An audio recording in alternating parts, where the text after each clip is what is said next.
बिस्मिल्लाहिर्रहमानिर्रहीम। मैं हूं अब्बास शबीर। आप देख रहे हैं प्रोग्राम तकाबुल।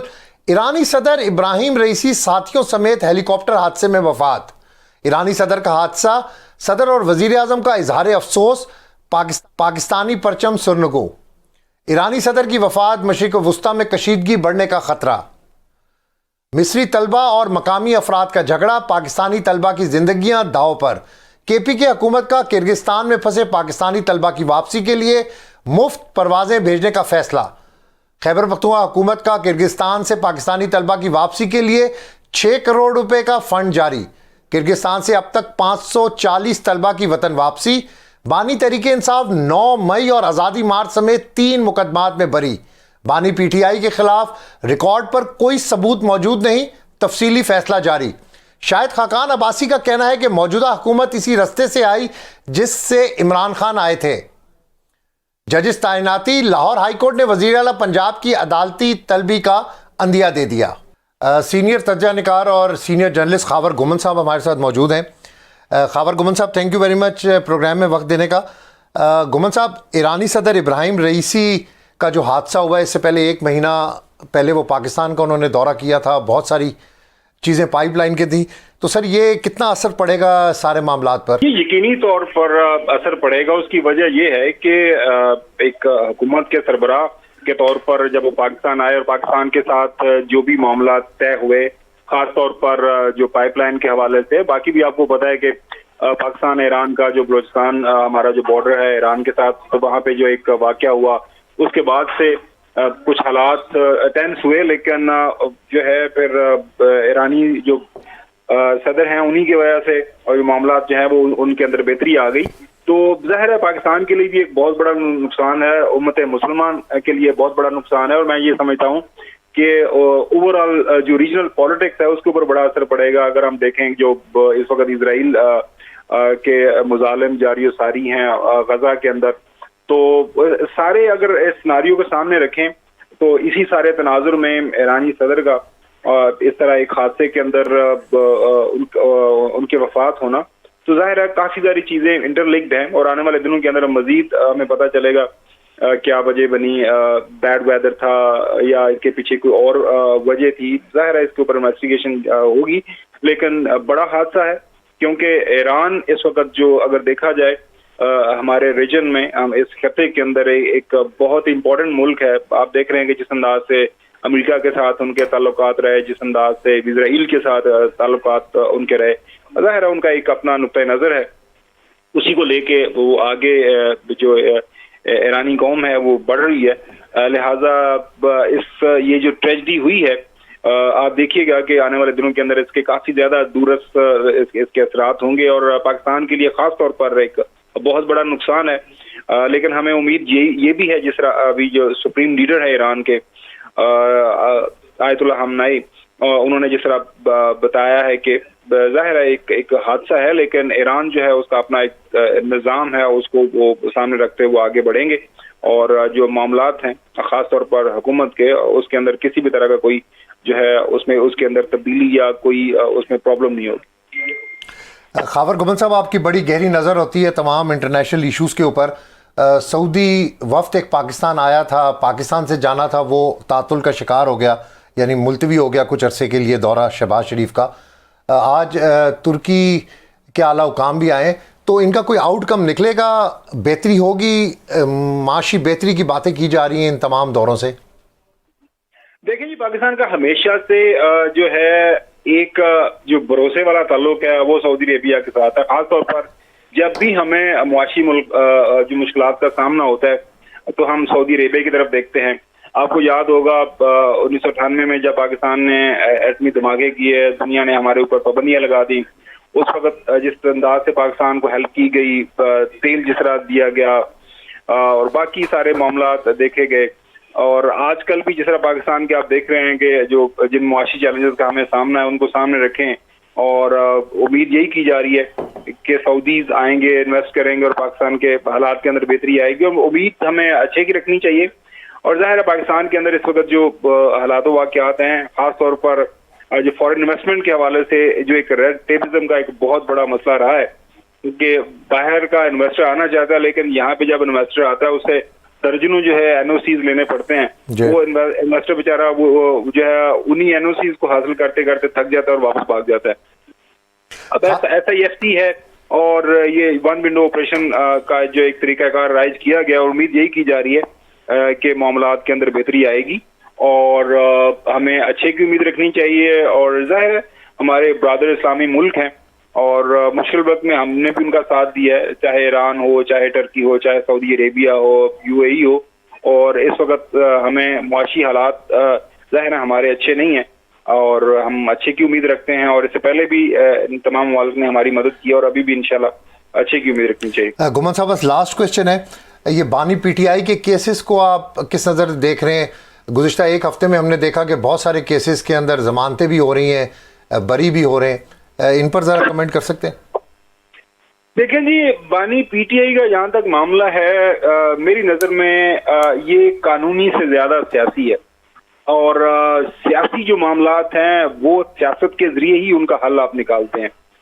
माजी के अंदर भी अदालतों के ज़रिए दाएं बाएं आगे पीछे अगर आपने हल निकालने की कोशिश की पाकिस्तान के जो सियासी चैलेंजेस हैं, सियासी मसाइल हैं, तो उसका हल नहीं निकला। देर पा हल उसी सूरत में निकलेगा जब पाकिस्तान का सियासतदान जो है सदके दिल से जो है खलूस नीयत से, साफ नीयत से मेज के ऊपर बैठेगा, बात करेगा, अपनी गलतियां एक्सेप्ट करेगा और उसके बाद आगे बढ़ने की बात करेगा। अगर हमारे सियासतदान ने यही कहा, यही रट लगाए रखी कि जनाब अल्लाह मैं ठीक हूँ अगला गलत है, तो फिर मामला तो आगे नहीं बढ़ेंगे। और आप देख रहे हैं कि अब काफी जो है ज्यादा हम देख रहे हैं कि बयानात आ रहे हैं मुख्तलिफ अतराफ से। मैं वो जो है MKM लीडर जो है सतार साहब को भी सुन रहा था, शायद फकान अब्बासी साहब भी बात कर रहे हैं, बाकी हम देख रहे हैं मुशाहिद हुसैन सैयद साहब भी बात कर रहे हैं कि जी आपको कैदी नंबर 804 है उससे बात करनी है और एक अवाम ने उसको मैंडेट दिया, उसके मैंडेट को एक्सेप्ट करें और मुल्क को आगे बढ़ाएं। क्योंकि इस तरह अगर गैर फितरी तरीके से आप मामला को आगे बढ़ाने की कोशिश करेंगे तो फिर हालातों वाक़यात सबके सामने हैं, इसी तरह टेंशन रहेगी और मामला आगे नहीं बढ़ेंगे। तो जैसा मैंने अर्ज किया कि मामला सियासी है और सियासत के जरिए इसका हल निकलना है। अच्छी बात यह है बुनियादी तौर पर कि इस वक्त जो है पाकिस्तान के जो सबसे तजर्बाकार पुराने सियासतदान, जिसमें मौलाना फजल रहमान साहब हैं, अचकजई साहब हैं, मेंगल साहब हैं, वो जो हैं वो इस वक्त बानी PTI की साइड की तरफ बैठे हैं और बानी PTI ने उनको आगे लगाया हुआ है कि जी पाकिस्तान के आइन को एक बुनियादी डॉक्यूमेंट की हैसियत दें और जो रूल्स ऑफ द गेम है जो भी तय करने हैं आइन की बालादस्ती को सामने रखते हुए उसी के अंदर तय करें और आगे बढ़ें। ना इसमें किसी को डील की जरूरत है, ना किसी को डील की जरूरत है। तो आइन के ऊपर अमलदारी हो, किसी ने गलत किया है, वो किसी भी जो पार्टी से उसका ताल्लुक है, किसी ने जुर्म किया है, किसी ने करप्शन किया है, किसी ने 9 मई को गलत काम किया है, अदालतें मौजूद हैं, पाकिस्तान का आइन मौजूद है, कानून मौजूद है, उनको सजाएं दें और मुल्क को आगे बढ़ाएं।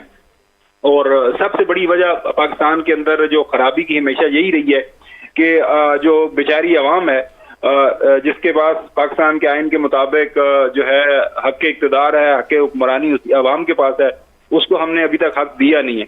तो हक हुक्मरानी अवाम को देने का एक ही रास्ता है कि अवाम जो चाहती है, समझती है, जिसको वोट देती है, उसका वोट उसी के पलड़े में डले, उसी के जो है बैलेट बॉक्स से निकले और वो फिर जो भी पॉलिटिकल पार्टी हो और पॉलिटिकल लीडर, वो कोई भी पॉलिटिकल पार्टी हो सकती है, वो मुल्क को आगे लेके बढ़े। अदरवाइज यही होगा, एक बैठेगा दूसरा कहेगा जी आप चोरीशुदा इलेक्शन है। और आजकल के दौर में आपको भी पता है कि जो है सबको पता है कि इलेक्शन में वोट अवाम ने किसको दिया और वोट किसका निकला। ये तो आप गली महल्लों में चले जाएं, आप जो है देहात में चले जाएं, किसी भी जगह के ऊपर बात करें जाके, लोग बता देते हैं कि भाई इस हल्के में हमने तो वोट इसको दिया था लेकिन वोट किसी और का निकला है। मैं हमें जॉइंट पाकिस्तान तहरीक इंसाफ के सीनियर रहनुमा अली बुखारी एडवोकेट ने साथ साथ कादिर मंदूखेल साहब, पाकिस्तान पीपल्स पार्टी से इनका ताल्लुक है, उन्होंने प्रोग्राम में हमें ज्वाइन किया। Thank you very much Kadir Mandokhel साहब और अली बुखारी साहब। अली बुखारी साहब, आज हाई कोर्ट के अंदर क्या हुआ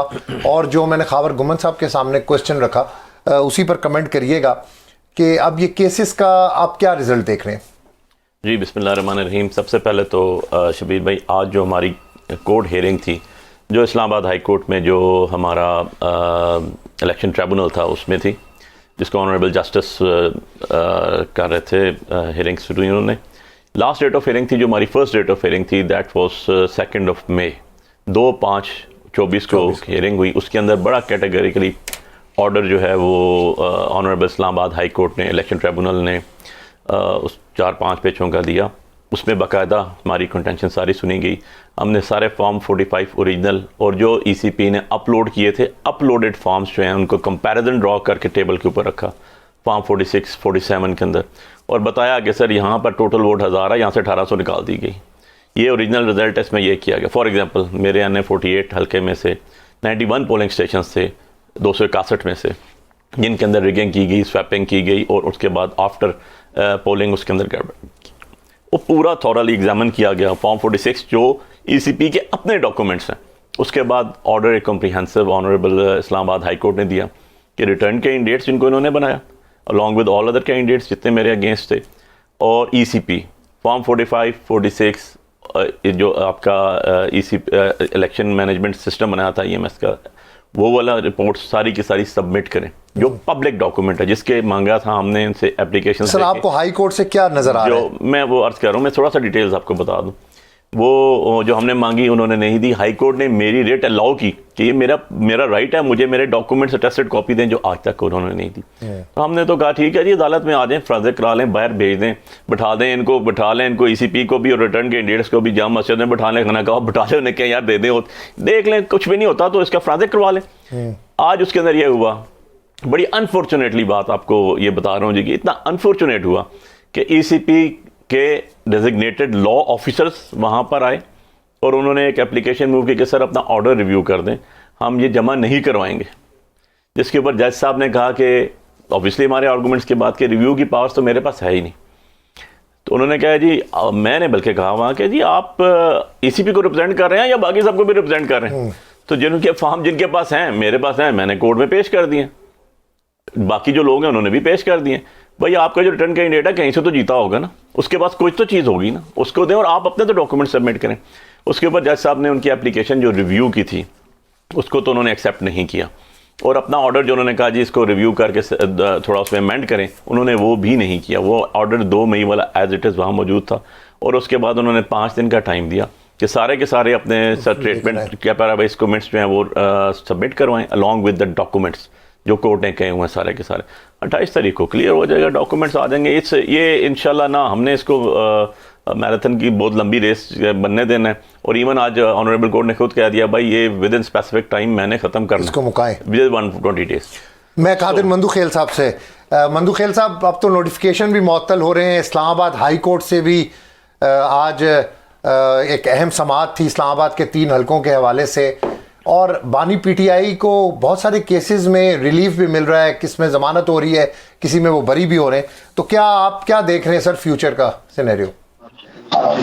देखिए बड़ी अच्छी बात है अगर पीटीआई मुतमईन है, जो कल तक अदालतों में गालियां दे रहे थे और chief justice Islamabad high court से और चीफ जस्टिस सुप्रीम कोर्ट से वो इस्तीफे का मुतालबा करते थे, आज उनको अगर अदालतों से रिलीफ मिल रही है, मैं ये नहीं कहूँगा कि अदालती प्रेशर में आई है, मगर ब्लैकमेल करने की तो कोशिश इनकी जारी है शुरू से, और आज भी जारी है। ठीक है, अगर उसको रिलीफ मिल रही है या इंसाफ है तो वो ज़रूर है, लेकिन थोड़ा सा इनकी मसले में मेरे भी एक मसला डाल दे। मेरे इलेक्शन में जहाँ मुखबर ख़ास मुस्तफ़ा कमाल को इलेक्शन से पहले ही इलाके में लोगों ने को बताया है कि मुस्तफ़ा कमाल, इवन के फैसल वाडा साहब ने मुझे खुद बताया कि ये सीट आपको नहीं मिल सकती है, फैसल वाडा उसको मुस्तफ़ा कमाल को दे दी गई है। और फिर जो मेरे खतूत, मेरे खदशात, वो वीडियो सारे, और फिर जो मैंने FIR के जहां की ख़वातीन उनके लोग 25 से 30 हज़ार बैलेट पेपर आज भी मेरे पास पड़े। इलेक्शन कमीशन ने मुझे कहा कि आप जमा करें, मैं जमा नहीं कर रहा हूँ।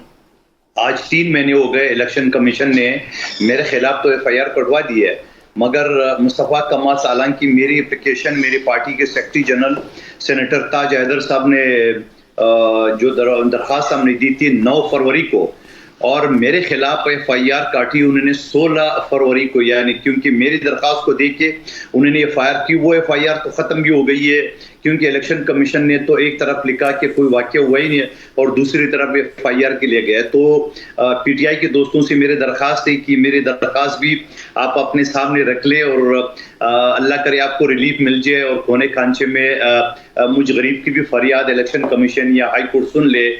जहां जवाब तक नहीं दे रहे इलेक्शन कमीशन, मैंने लास्ट जब मेरे केस की हेयरिंग थी तो मैंने पूछा कि जनाब मुझे ये तो बता दो कि मेरी एप्लीकेशन जो ना आप मुस्तरद कर दे, तो मुस्तरद का तो जवाब दे दे, ना वो हाँ कर रहे ना कर रहे।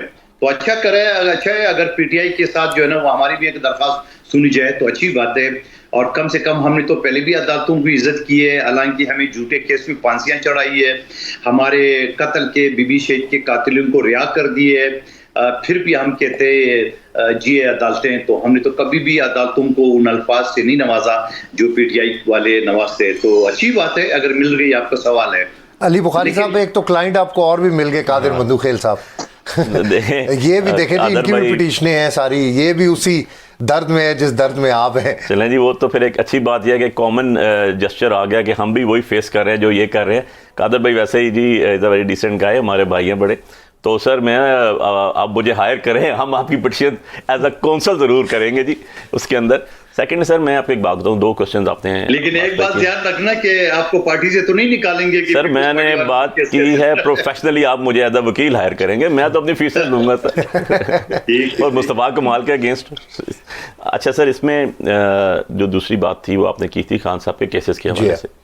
देखें सर, जब भी कहीं ना इंसाफी हो किसी के साथ भी, और अगर उसमें अदालतों का कोई किरदार हो तो उसको हाईलाइट ज़रूर करना चाहिए। ना वो प्रेशर होता है, ना वो ब्लैकमेलिंग होती है।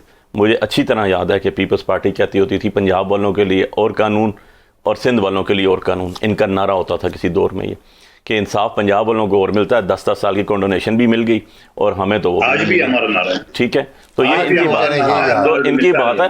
अब बात यह है कि जहाँ तक खान साहब की बात है, खान साहब जिन केसेस में बरी हुए सर वो हैं 188 की वॉयलेशन, 144 की वॉयलेशन, 188 की मैजिस्ट्रियल ट्रायल के अंदर जो झूठे पर्चे कर दिया आपने, कर दी मेरे पर भी 3 FIR आफ्टर दे दी इन्होंने इलेक्शन के बाद कि आप यहाँ क्यों खड़े हो गए हैं, आप बाहर क्यों खड़े हो गए, आप लोगों के साथ बातें क्यों कर रहे हैं।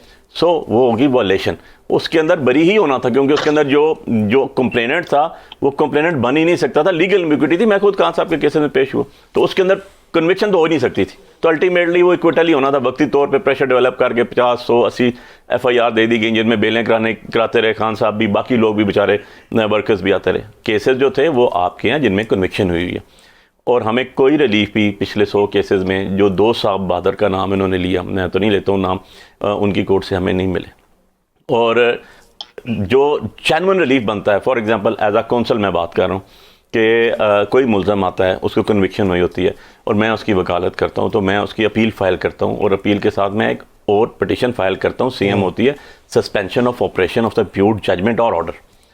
अब इशू ये है कि वो सस्पेंड कर दिया जाता है, उसके बाद बंदा बाहर आ जाता है, बेल 426 की एप्लीकेशन होती है, 426 की, बंदा बाहर आ जाता है। मीनवाइल अपील चलती रहती है, अपील डिसाइड होती है तो वो एप्लीकेशन भी साथ डिसाइड होती है। अगर कन्विक्शन सस्टेन की जाती है तो वापस जेल चले जाते हैं, नहीं होती है तो बरी हो जाते हैं। यार हम जब जाते थे, मैं विटनेस हूँ आपके सामने कह रहा हूँ, आपके प्रोग्राम में आई टेक फुल रिस्पॉन्सिबिलिटी। हम जब जाते थे इस्लामाबाद हाई कोर्ट में, कोर्ट नंबर 1 में, वो कहते थे नहीं मैं कुछ दिनों में साथ ही डिसाइड कर दूँगा, कुछ दिनों में साथ ही डिसाइड कर दूँगा। तो यार एप्रीहेंशन तो फिर होती है।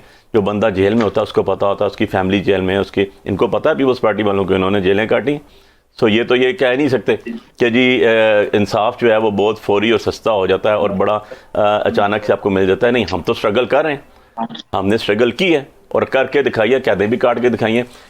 अगर ये कहते होते थे कि हमने कैदें काटी हैं तो भाई हमने कैदें भी काटी हैं, मारें भी खाई हैं, आपसे हमारा रिकॉर्ड ज़्यादा बेहतर हो गया। जिन्होंने नहीं खाई वो आज भी नहीं खा रहे, वो पहले भी डीलों में जाते थे, आज भी डीलों में जाएँ, उनका तो कोई क्राइटेरिया ही नहीं है। तो अफसोस तो इस चीज़ का है कि आप कहाँ स्टैंड कर रहे हैं, आप तो उनके साथ कोलिशन पार्टनर हैं, कॉन्स्टिट्यूशनल सीट्स तो सारी आपके पास बैठी हैं। सो जो खान साहब के केसेस की बात थी वो स्टिल स्टैंड देयर।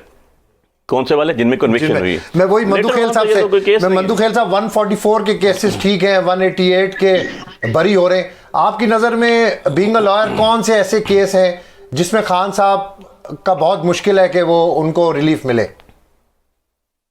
देखिए मोहतरम भी वकील है, मैं भी पिछले 30 साल से प्रैक्टिस कर रहा हूँ मजिस्ट्रेट के कोर्ट से लेके सुप्रीम कोर्ट तक। 144 में तो सज़ा ही नहीं होती है, वो सिर्फ एशिया भुगतनी पड़ती है उसकी वालेशन है 188 और सज़ा मज़ा कुछ नहीं है। उसको 4-6 महीने दौड़ा के उसके बाद ये ख़त्म होता है। प्रैक्टिस तो हमेशा यही रहा है, ठीक है। अब खान साहब की जो केसेस है, जहाँ पीटीआई के दोस्तों सियासी पार्टियों से मुज़ाकरात के बजाय वो आर्मी चीफ और DG-ISPR से बात करने को तरजीह देते हैं। और कल परसों भी मेरे साथ इनके दोस्त बैठे हुए थे पीटीआई के, तो वो कहते हैं पीपल्स पार्टी हमें क्या देगी? हाँ ठीक है, मुस्लिम लीग ने हमें क्या देगा? बिल्कुल ठीक है। ना हम सदर पाकिस्तान का ओहदा इनके लिए खाली करेंगे, ना नून लीग वाले वज़ीर-ए-आज़म को ओहदा करेंगे, ना खाली करेंगे। ये तो ठीक है उन्होंने, लेकिन हमसे मुज़ाकरात का फायदा ये आने वाले में जो इलेक्शन होगा उसके ऊपर एक चार्टर्ड, जैसा चार्टर्ड ऑफ डेमोक्रेसी, इस तरह की हमारी कोई आपस में एक अंडरस्टैंडिंग हो जाए। ऐसा तो नहीं हो सकता है 2018 इलेक्शन जहां जरदारी साहब ने कहा, या इससे पहले आरोज का इलेक्शन कहा है, RTA सिस्टम बिठा के हम जब इनसे बात करते थे तो वो यही बात करें, या 5 साल के 15 साल बाद बात करें, तो हम भी वही जवाब देंगे। लेकिन कम से कम सियासी लोगों के दौरान अंदर एक अंडरस्टैंडिंग तो पैदा हो जाए कि हम क्या। देखिए, जब तक सियासी पार्टियां एक नहीं होंगी, ना आप आदलिया को रोक सकते हो इंटरफेरेंस से, ना आप एस्टेब्लिशमेंट को रोक सकते हो। अब सवाल क्या है, पीटीआई वालों को शायद ये लालच चाहिए 144, 188 से तो ये नहीं डरने वाले, वकील खुद जानते हैं। इनको जो डर है वो 9 मई के हवाले से, जहां शोधा के मुजस्मे जलाया गया, जहां शोधा के यादगार जलाया गया, जहां उन्होंने कोर कमांडर हाउसेस को जलाया गया, जहां उन्होंने फौजी तनसीबात पे हमले किए, तो ये मुकदमा तो ऐसी है, मेरे मोहतरम फिर वकील है जानता है, ये एंटी टेररिज्म एक्ट के तहत आता है। इनकी माफी तो आर्मी चीफ के पास भी नहीं है, इनकी माफी तो DG-ISPR ना जरदारी साहब ना नवाज शरीफ साहब के पास है। ये तो स्टेट वर्सेस केसेस होते हैं। अब जब स्टेट वर्सेस केसेस होते हैं, फिर क्यों ये आर्मी चीफ से मिलना चाह रहे हैं? और फिर मुझे एक बात बताओ, क्या आर्मी चीफ जो फौज का सरबराह है, अपने जो उनके, चलो कोर कमांडर हाउस को एक तरफ रख ले, जहाजों को एक तरफ रख ले, जो शोधा जिन्हें पाकिस्तान के लिए कुर्बानी दी, जिनकी लवाकिन माँ बाप आज भी सरफखर से बुलंद कर रहे हैं कि हमारे बच्चों ने पाकिस्तान के लिए कुर्बानी दी। मैं मंदू खेल साहब, चूंकि अभी ब्रेक के ऊपर जाना है, मैंने इनसे क्विक कमेंट लेना है, मैं आपके साथ ही कंटिन्यू करूंगा। बुखारी साहब, इनको कमेंट कर दीजिएगा इनकी बात के ऊपर कि असल जो मसला है वो 9 मई का है।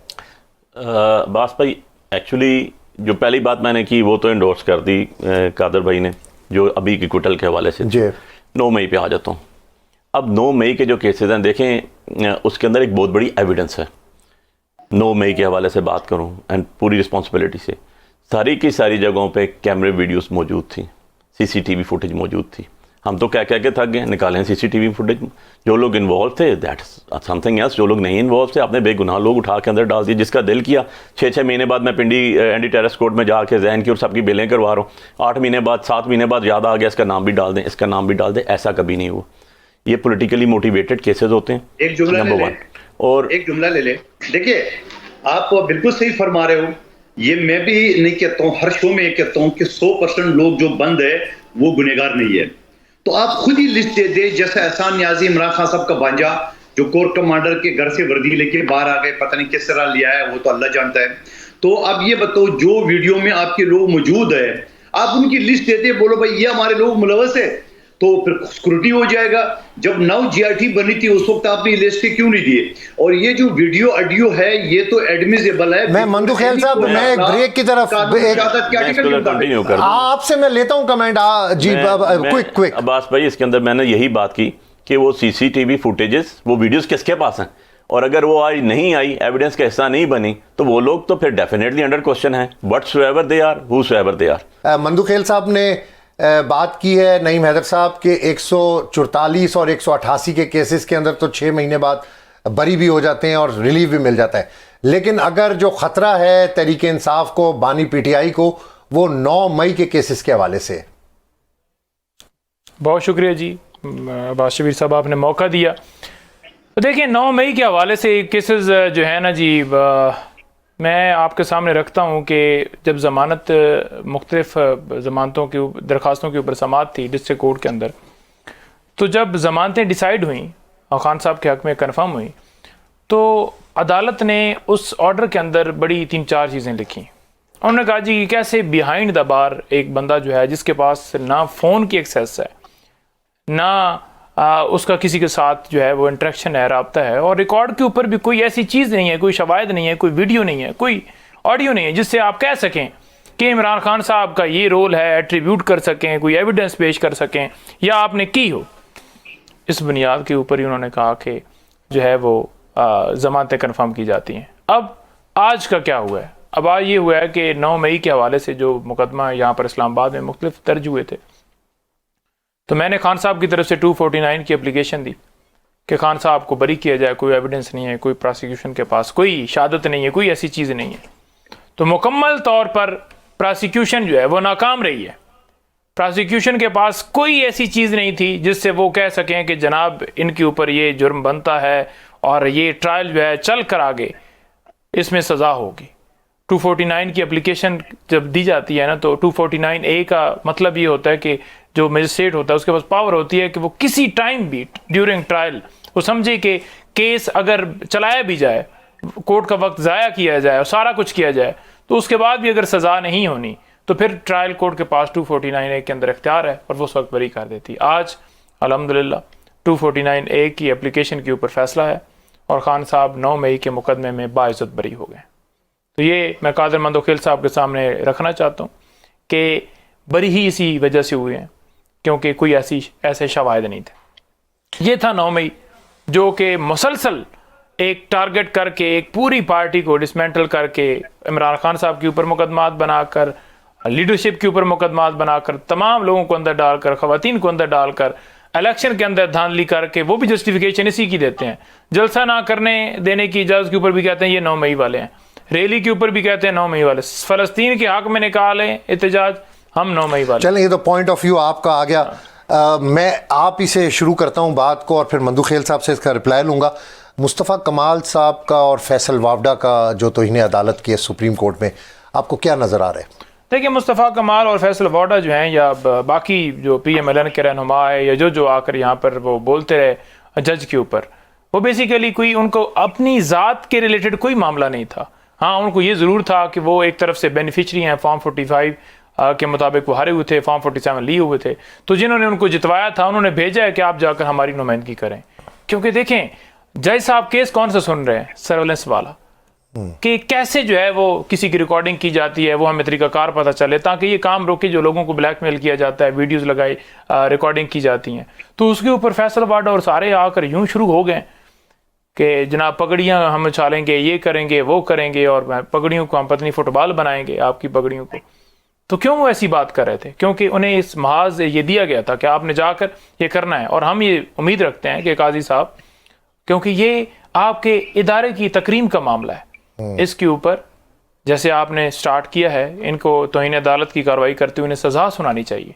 और इसके अलावा भी जिन जिन लोगों ने प्रेस कॉन्फ्रेंस की है और आकर एक मुनज़्ज़म तौर पर आकर अटैक किया है ऑनरेबल जजेस के ऊपर, उनकी खुफिया दस्तावेज़ात जो हैं वो लीक किए हैं कि जी ये पासपोर्ट है इनका, ये है, ये इन्होंने जो है दोहरी शहरियत रखी हुई, हालांकि वो ग्रीन कार्ड है उनका। और ग्रीन कार्ड के हवाले से मामला पहले ही जब उनकी तैनाती हो रही थी सुप्रीम जुडिशल काउंसिल में ये डिस्कस हो चुका था। कादिर मंदोखेल साहब, मुस्तफ़ा कमाल साहब और फैसल वावडा साहब के हवाले से सुप्रीम कोर्ट ने आज खुद नोटिस लिया है, इस पर कमेंट करिएगा कि ये वो निहाल हाशमी का जो मामला था उसी तरह का आपको ये मामला नजर आ रहा है? देखिए, फैसल वाडा साहब का जो है वो थोड़ा सा डिफरेंट है। उसकी वजह ये है कि उस शख्स ने पहले ही आर्टिकल 19A के तहत जो है ना वो हाई कोर्ट को दरख्वास्त दी थी कि हमें डिटेल दे दें, और इससे पहले भी उनकी जो खदशात थे वो एक कंटिन्यूएशन थी। मगर अचानक मुस्तफ़ा कमाल और उसके बाद लाइंस के मुखबरों का प्रेस कॉन्फ्रेंस इस चीज़ की निशानदेही जो पंजोता साहब कर रहे हैं बिल्कुल दुरुस्त कर रहे हैं। ये सारे मुखबर जो कोलियों से उठ के आ गए, एक एक का नाम आप ले लेना, वो मुखबर खास के तौर पे मशहूर है और उनको जोली में ये सीट दी गई है। तो ये क्या था? ये अदालत के ऊपर असरअंदाज ब्लैकमेल नहीं था तो और क्या था? ठीक है ना। अच्छा, अब यहाँ से वो कर ले, क्या तहरीक इंसाफ की जो तर्जुमान है, जो पहले जनरल सेक्रेटरी थी, क्या नाम है उसका, रऊफ हसन साहब, तो क्या रऊफ हसन साहब ने जो चीफ जस्टिस साहब के बारे में जो कहा है उनको भी तो नोटिस होना चाहिए। तो उसने क्या कहा कि पुपेट है ये, ठीक है ना, तो ये भी रिकॉर्ड का हिस्सा है। और दूसरी बात ये कि पंजोता साहब मेरे छोटे भाई है, ये जो सेक्शन का हवाला दे रहे थे उसमें कि इमरान खान साहब 9 मई के मुकदमे में बरी हो गए, तो इनके सेक्शन से लग रहा है आर्टिकल सेक्शन 249A CRPC। इसका मतलब है कि ये मजिस्ट्रेट का कोर्ट है, ठीक है। अब जब मजिस्ट्रेट का कोर्ट है तो उसका मतलब एंटी टेररिज्म का क्लास नहीं लगा हुआ है। अगर मजिस्ट्रेट का कोर्ट है तो इसका मतलब ये कि शोधा के जो यादगार है वो जलाने के सेक्शन नहीं है। अगर मजिस्ट्रेट का कोर्ट है तो कोर कमांडर हाउस जलाने की भी सेक्शन नहीं हो सकता है। तो ये होगा कोई 188 का 144 दफा 144 का केस होगा 249A, क्योंकि ये मजिस्ट्रेट ट्रायल है और मजिस्ट्रेट ट्रायल में टेररिज्म के केसेस या कत्ल के या एंटी स्टेट केसेस जो है वो नहीं होते हैं। तो ठीक है, इनकी मेहनत है, इसने छोटे नीचे से शुरू कर दिए, लेकिन इसको ये कहा जाए कि ये 9 मई के मुकदमात है तो मैं इसको मानने को तैयार नहीं हूँ। ये 9 मई का मुकदमा हो ही नहीं सकता है, क्योंकि 9 मई के मुकदमात वो है जिसमें इमरान खान साहब का बांजा कोर कमांडर के वर्दी लेके आया है, और 9 मई का मुकदमा वो है जिसने यादगार शोधा की यादगार जलाया। 9 मई के मुकदमात वो है जिन्होंने एयर बेसिस पे हमला करवाया। 9 मई के मुकदमा वो है जिन्होंने MM जालास का बड़े सिंबॉलिक जहाज था जहां ये कहते थे, और कई इनके PTI के साथी ये कहते हैं कि वो तो असल जहाज तो कराची में है। तो भाई जो असल जहाज है चागी का पहाड़ है, उसका अगर सिंबॉलिक के तौर पे उन्होंने मुख्तलिफ शहरों में उनका सिंबल बनाया तो उसको जलाने से कोई फर्क नहीं पड़ता है। या जो कर्नल शेर खान है उनकी लाश जो है ना वो कब्र में है, तो वो जो मुजस्मा है उसकी कोई हैसियत नहीं है। तो ये सारे इनकी आर्गूमेंट्स होते हैं, और बाकी इनके आर्गूमेंट्स ये होते हैं कि कमीशन बनाया जाए। तो भाई कमीशन तो जो पंजोता सा फरमा रहा है, कोई वीडियो ऑडियो नहीं है, तो भाई वो 109 भी एक सेक्शन हुआ करता है, और 109 ये होता है ना कि माउनत, जुर्म के पीछे माउनत, तो माउनत तो कहीं से भी हो सकती है। मानत तो जो ना वो कब्र के अलावा दुनिया में कहीं भी कोई खोली हो, वहां बैठा हो जेल से में, तो वहां से भी होती है। मौनत के लिए कोई टेलीफोन का टेप होना जरूरी नहीं है, मौनत के लिए कोई वीडियो जरूरी नहीं है। मौनत के लिए तो ये काफी है जो इमरान खान साहब जो जलसे जुलूस करते थे कि भाई ये आर्मी, ये फलाना, ये इधर आ जाओ, उधर आ जाओ, वहां जाओ, JSU जाओ, तो ये मौनत नहीं है, तो ये उकसाने वाले केसेस है। ये वही है, जारी बात है, जो जुर्म होता है वो जुर्म में सारे लोग बराह रास्त मुलवस नहीं होते हैं, कोई इनडायरेक्ट भी होता है। तो ये 109 भी एक चिड़िया का नाम है जो हमारे PPC में जो है शामिल है। नहीं मैदर पंजोता साहब, शायद खाकान अब्बासी साहब ने कहा है कि जिस रास्ते से ये हुकूमत आई है इमरान खान भी उसी रास्ते से आए थे। देखें, शायद खाकान अब्बासी का ये जो बयान है ये एडमिशन है कि उन्हें एस्टेब्लिशमेंट ने बनाया है, उन्हें फॉर्म 47 के मुताबिक बनाया गया, सिलेक्ट किया गया, ये उनका एडमिशन वाली स्टेटमेंट है। और राना सनाउल्लाह की भी वो तो किसी हुकूमत में है ही नहीं ना इस वक्त। अब भाई साहब तो देखें वो किन का जिक्र कर रहे हैं ना, PMLN का बेसिकली जिक्र कर रहे हैं ना, ये बाकी जमातों का कर रहे हैं। PMLN का हिस्सा तो रहे हैं ना, तो उनके साथी तो रहे हैं ना, करीबी साथी तो रहे हैं ना। और दूसरी जो राना सनाउल्लाह की स्टेटमेंट है वो भी एडमिशन है, जो राना सनाउल्लाह साहब कहते हैं जनाब के अगर आप जो है वो बातचीत हम करें तो खान साहब जो है वो उनकी रिहाई वाला मामला भी देखा जा सकता है। उनके एडमिशन है कि हमने ये केसेस झूठे बनाए। और तीसरी बात यह है कि राना जो मंदोखेल साहब बात कर रहे थे 109 करोड़, तो खान साहब के ऊपर 109 करोड़ ही था कि इनकी माँ के ऊपर, और जितनी FIRs हुई हैं खान साहब का रोल जो है वो 109 का ही है कि खान साहब की इमाम के ऊपर ये तोड़ फोड़ हुई, जलाओ घिराव हुआ, ये गाड़ियों को आग लगी, ये कार्य सरकार में मुदाखलत हुई, ये बिल्डिंग चली, ये इसको आग लगी। और इन मुकदमात में यही दफात लगाई गई थी, एंटी टेररिज्म कोड की नहीं है दफात लगी हुई थी, ATA की नहीं लगी हुई थी, लेकिन ये जो दफात हैं जलाने की, गिराने की, आग लगा दी, कार्य सरकार में मुदाखलत कर दी, ये सारी दफात उसमें लगी हुई हैं। और बेसिकली आपने ये देखना है ना कि आपने मुकदमात एक नौइयत के हर जगह पर बनाए हैं, लाहौर, इस्लामाबाद, और आपने FIR का भी देखना है कि उसके अंदर रोल क्या है। रोल जब सेम है, नौइयत एक है, वकूआ एक है, दिन एक है, बंदा अंदर है, अंदर से बैठ के वो कैसे कह रहा है, कोई एविडेंस नहीं है आपके पास, तो आपकी बरीयत हो रही है कि आप एविडेंस नहीं ला रहे, तो इट्स मीन उसका जो रूल ऑफ कंसिस्टेंसी है वो अप्लाई करेगा तमाम उन मुकदमात के ऊपर जो उसके उसी तलक के हैं, तो वो बरीयत होगी। मुशीर ख़जाना KP के मुजम्मल असलम साहब ने भी हमें ज्वाइन किया, क्योंकि बड़ा एक अहम मामला है। किर्गिस्तान में बहुत सारे स्टूडेंट्स हमारे इस वक्त फंसे हुए हैं और KP की हुकूमत जिस तरीके से हमें नज़र आ रहा है कि उन्होंने लीड ली है और स्पेशल फ़्लाइट्स भी KPK से आज स्टूडेंट्स को लेने के लिए रवाना हो रही हैं। Thank you very much Muzammil Aslam साहब। एक तो ईरानी प्रेसिडेंट की वफ़ात, ये जो दौरा था उनका, बहुत सारी चीज़ें पाइपलाइन के अंदर थी, बहुत सारी चीज़ों पर आगे इम्प्लीमेंट होने थे, इसके ऊपर कमेंट करिएगा। और फिर किर्गिस्तान में जो स्टूडेंट्स फंसे हैं उसमें KPK हुकूमत का क्या रोल है? जी बिस्मिल्लाहिर्रहमानिर्रहीम। सबसे पहले तो इन्ना लिल्लाहि व इन्ना इलैहि राजिऊन। और एक ये बहुत बड़ा नुकसान है इस्लामिक दुनिया का। और ईरान, आपको पता है कि जो इस्लामिक सुपर पावर कह लें कि जो इस्लामिक बड़ी कंट्रीज हैं उसमें जो है ईरान का नाम आता है और एक बहुत बड़ा रोल है। और पाकिस्तान के पड़ोसी होने के नाते और हमारी पाकिस्तान की एक जिसे कहते हैं एक बहुत बड़ी कम्युनिटी जो है ईरान के वो बहुत एक स्पेशल जिसे कहते हैं जो है उसकी एक अहमियत है पाकिस्तानी पॉइंट ऑफ व्यू से। तो ये एक हमारा नुकसान है। और अगर आप कंट्री पॉइंट ऑफ व्यू से देखें तो हमारी एक ईरान पाकिस्तान गैस पाइपलाइन है, हमारी उनके साथ बहुत बड़ी तिजारत है और दोनों एक दूसरे को जो है स्ट्रेटेजिकली और इकोनॉमिकली भी जो है कॉम्प्लीमेंट कर सकते हैं। तो और जो ईरान के सदर पिछले महीने आए थे वो कड़ी थी कि आने वाले दिनों में दो तरफा तिजारत में भी इजाफा होना था, ये तमाम चीजें होनी थी। बहरहाल रिलेशनशिप स्टेट के होते हैं और हम पूरी कौम जो है और खास तौर पे PTI भी जो है उनके गम में पूरे बराबर के शरीक हैं। रहा सवाल किर्गिस्तान का, तो PTI आपको पता है कि हमेशा से फलाही कामों में और जो सोशल सेक्टर है उसकी एक बहुत ही प्रोएक्टिव जमात है। और जैसे ही ये चीज जब सामने आई तो इंसान की जान सबसे जिसे कहते हैं कीमती चीज है, अल्लाह ताला की अमानत होती है। तो उसको मद्देनजर रखते हुए जो हालात सामने आए, तो वैसे तो हुकूमत पाकिस्तान भी इसमें पूरी तरह इंगेज है, बाकी पूरे पाकिस्तान भी इंगेज है।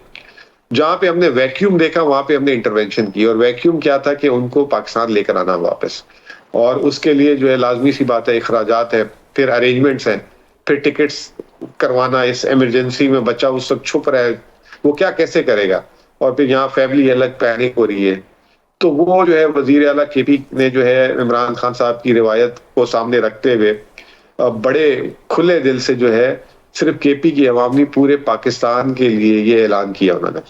तो उसमें जैसे ये ऐलान किया तो हमने जो है लोगों से राब्ते लोगों ने हमसे शुरू कर दिए। तो इनिशियली कल तक तो हमारे पास 1400 लोगों ने जो है ये बोला था कि हमें आप ले आए। आज जो है वो हमारे पास 4000 लोगों की अब तक दरखास्त आ चुकी है। तो उसमें हम 1400 हो 4000 हो, इंशाल्लाह हम इसमें हमें अल्लाह तौफीक दे और इंतजामात जो हैं हम उसके लिए कर रहे हैं। तो हमने जो है पहला स्पेशल जहाज यहाँ से भिजवाया है जो 290 बच्चों को आज लेकर आएगा। उम्मीद है कि कल 290 बच्चे और लेकर आएंगे। इसके अलावा हम डाटा कलेक्ट कर रहे हैं सिंध कराची के लिए कितने बच्चे हैं, तो अगर उनके लिए डायरेक्ट जहाज, पहले जहाज तो जो है इस्लामाबाद पेशावर और किर्गिस्तान से फ्लाइट होगी। जो शहर का नाम शकीक क्या नाम है, बिश्केक, ठीक है ना। दूसरी अगर फ्लाइट अगर हम देखते समझते हैं कि जी इस्लामाबाद या लाहौर के ज्यादा लोग हैं, ये सारे उसी के हैं, तो फिर हम जो है ना लाहौर बिश्केक कर देंगे, एक कराची बिश्केक फ्लाइट कर देंगे। तो 4-5 फ्लाइटें तो अभी हम जो है ना। अच्छा, इसमें मसला ये है कि आपको बुकिंग्स भी चाहिए, अरेंजमेंट्स भी चाहिए। तो हमने 2 फ्लाइट्स की तो बात कर ली थी, अल्हम्दुलिल्लाह हमारा क्यू में नंबर पहला है। तो हम कोशिश करेंगे कि बाकी भी हमारे क्यू में नंबर इसी तरह लग जाए और सिलसिला रोजाना की बेसिस पे चले। पैसों का मसला कोई नहीं है, हम उसको जारी कर दें कि हमारी प्रोविंशियल गवर्नमेंट उसको जो हम डायरेक्ट चार्टर जहाज भी इसीलिए करा रहे हैं, स्पेशल जहाज के एक ही कंपनी को अदायगी हो सके और वो भी उनको भी सहूलत हो। अगर हम कमर्शियल ऑपरेशंस के थ्रू जाते हैं तो एक टिकट कराना मुजम्मिल साहब, बहुत सारे लोगों ने आपके साथ कांटेक्ट किया होगा। सॉरी मैं आपको इंटरप्ट कर रहा हूं सर, मेरिट का किस तरीके से ख्याल रखेंगे, क्योंकि बहुत सारे स्टूडेंट्स बहुत जल्दी पाकिस्तान वापस आना चाहते हैं, तो इसमें मेरिट का किस तरह होगा, क्या तरीकेकार रखा है आप लोगों ने? सर ये तो यूनिवर्सिटी में दाखिला तो नहीं है कि किसी का A ग्रेड है B ग्रेड है, उसमें मेरिट वापस आने के लिए सर लोग बड़ी कोशिश कर रहे हैं। नहीं, पहले किसको ला रहे हैं? मेरिट तो सबकी है, सबको जो है इस मुश्किल से निकालना है। इसमें हम तरीकेकार ये first come first serve basis पे कर रहे हैं। और इसमें हम ये भी नहीं कर सर रहे मैं कि पूछ रहा हूँ GKP के कि सारे सिफारशी कल्चर पाकिस्तान में बहुत ज़्यादा है, अमूमन ऐसे मामलात के अंदर सिफारिशें बहुत ज़्यादा होती हैं, तो मैं इसमें बात कर रहा हूँ कि इसमें आप क्या किस तरीके से फर्स्ट कम फर्स्ट बेस है, या किस तरीके से इसको आपने एक बनाया हुआ है, किस तरीकेकार क्या होगा? जो हमने कल डायरेक्शंस दिए वो फर्स्ट कम फर्स्ट सब बेसिस पे, जैसे 1400 लोगों का डाटा जो कंपाइल हो गया तो वो 1400 लोग पहले हकदार होंगे आने में, जो अब उसके बाद जिन जिन का नाम आ रहे हैं तो उनका जैसे जैसे लिस्ट तैयार हो रही है उसकी अकॉर्डिंगली। अच्छा, इसमें जरूरी नहीं है कि आप वो 1400 लोगों में हो सकता है कि 50 लोग की फैमिली ने खुद जाती भी कर दिया, उन्होंने नाम लिखा दिया हो, लेकिन जब जहाज की बारी आई हो तो हो सकता है कि वो पाकिस्तान पहुंच चुके हो, तो फिर उसके बाद अगर वो हट गए होंगे तो उसके बाद दूसरे लोग आ जाएंगे। लेकिन हमारी कोशिश यही है कि जो है इसमें तफरीक ना हो। लेकिन अगर किसी का कोई फोन आ जाए किसी से तो मैं उसकी गारंटी नहीं करूं कल को आप मेरा गला पकड़ेंगे, मुजम्मिल साहब आपने तो ये कहा था, कोई बीच में किसी से गलती इंसान है हो जाती है, लेकिन इसमें खलूस नीयत से कोशिश है कि तमाम हमारे जो भी जो स्टूडेंट्स हैं वो बाहिफाजत पाकिस्तान आ जाएं ताकि उनका जो दिमाग जो मेंटली तनाव है वो खत्म हो जाए। उस पर किसी ने ये कहा कि इसमें तो बहुत सारे जो है पैसे वाले भी लोग होंगे, जब बाहर पढ़ने गए तो उनके पास वसाइल होंगे, तो आपको क्या जरूरत है इस काम में हाथ डालने की। तो हमारा मकसद इस वक्त तफरीक नहीं करना कि किसके पास वसाइल है किसके पास वसाइल नहीं है। हमारा मकसद ये है कि इंसानी जान और अपने जो मुल्क है अपनी प्राइड को जो है नेशनैलिटी को जैसे दूसरे ममालिक करते हैं, जैसे आपने देखा अगर पाकिस्तान में कुछ हो जाए तो बरतानिया फौरन एक्टिव हो जाता है अपने शहरियों के लिए, अमेरिका, तो एक मैसेज जाए कि पाकिस्तान की जान भी वैसी ही है, पाकिस्तानियों की जान भी ऐसी है और उसकी हुकूमत जो है इसके लिए करना चाह रही है। बहुत शुक्रिया, बहुत शुक्रिया मुशीर खजाना मुजम्मिल असलम साहब, आपने प्रोग्राम में पाकिस्तान पीपल्स पार्टी से कादिर मंदुखेल साहब थे, आपका भी शुक्रिया। नईम हैदर पंजोता पाकिस्तान तहरीक इंसाफ के सीनियर रहनुमा, उन्होंने भी स्टूडियोज़ में हमें ज्वाइन किया। आप सबका शुक्रिया। अब्बास शबीर को इजाज़त दीजिएगा, कल दोबारा आपसे मुलाकात होगी। अल्लाह निगहबान।